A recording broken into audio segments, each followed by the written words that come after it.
Happy birthday. সেইটা আর এইটা কি? এটা একটু দেখাও, এটা কোলে নাও। ও তুমি যেটা বায়না করেছিলে সেই গাড়িটা?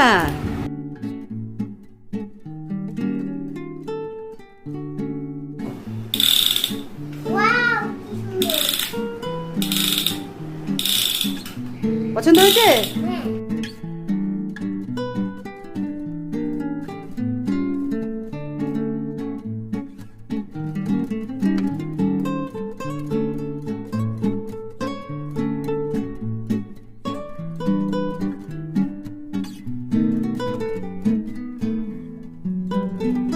এই যে এর ভেতর টাকা জমাতে হবে এইটায়, ঠিক আছে? হ্যাঁ, তারপরে ওই চাবি দিয়ে টাকা যখন দরকার হবে তখন বার করতে হবে।